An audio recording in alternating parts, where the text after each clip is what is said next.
Magandang araw mga boss, mga kalakay. Ganito po ang gagawin ninyo sa mga niluluto nyo para masarap. Halika kayo at magluluto tayo ng pang-international na ulam.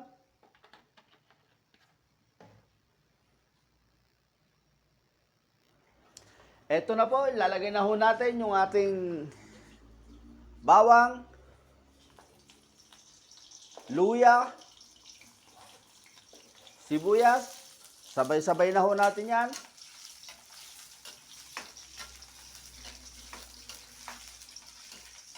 Medyo kakaiba to. Ayan guys, nung una ko makita tong luto na to, pinagtatawanan ko yung mga balahe. Kaya lang nung natikman ko, masarap pala. Kaya panuorin nyo sa dulo para magaya nyo po. Ayan, ilalagay na po natin yung kanyang anda. Naglaga po ako ng 3 itlog. Sa Nepal, India, anda po ang tawag dyan.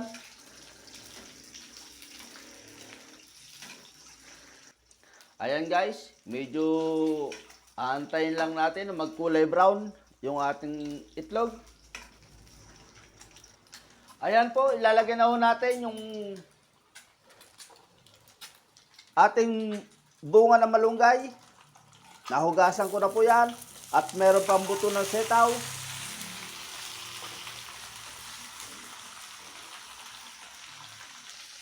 At ito naman po, tutubigan naman po natin. Para kumulo po yung kanyang at maluto po yung kanyang malunggay. At marami pa tayong ilalagay dyan.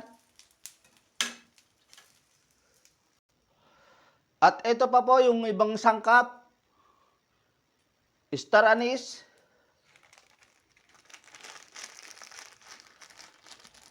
Laurel.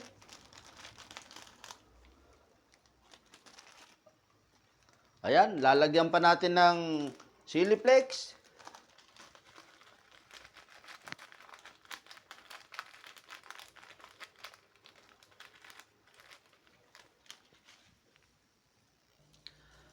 Ayan, tatakpan muna natin at pakukuluin.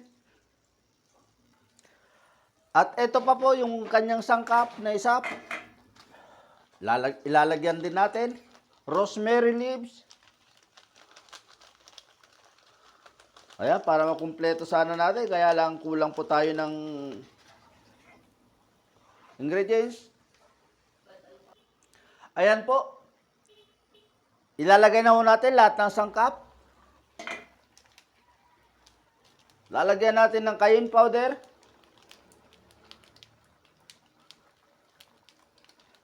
Kailangan may lagay ho natin lahat yan.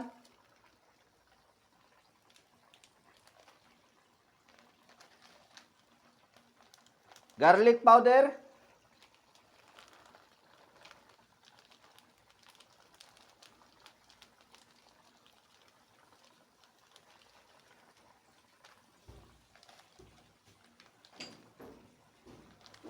Ginger.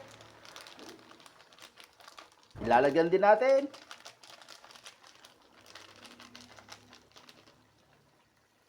At itong ating panguling sangkap, curry powder.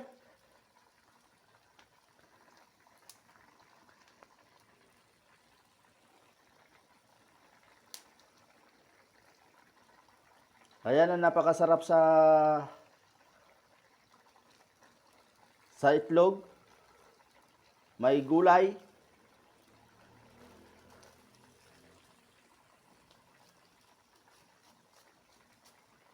Ayan guys, nailagay na ho natin lahat ng sangkap. At may gumalaw pala sa ating camera.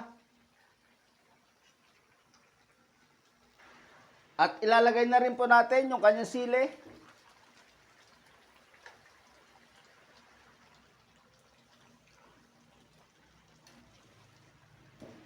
Ayan, dami natin sili.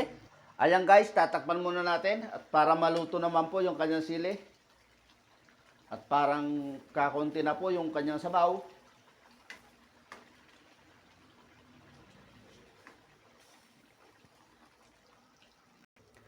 Ayan guys, titimplahan naman natin. At maglalagay pa tayo ng konting paminta. MSG.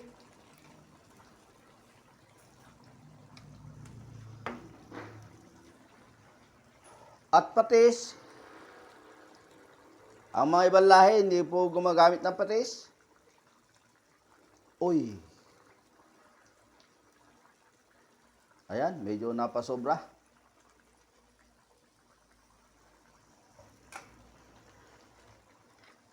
Medyo napasobra tayo sa patis. Magdadagdag tayo ng konting tubig guys. At medyo napasobra po yung ating patis. Ayan guys. First bite na natin. Nakatapos na naman tayo ng isang recipe na masarap. Pasok sa panlasang Pinoy.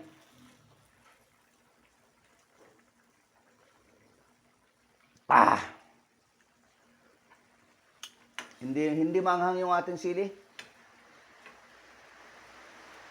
Masarap sana dyan, medyo manghang, pero okay na po yan para may isasabaw natin sa kanin. Ayan, halika kayo at kakain na tayo guys.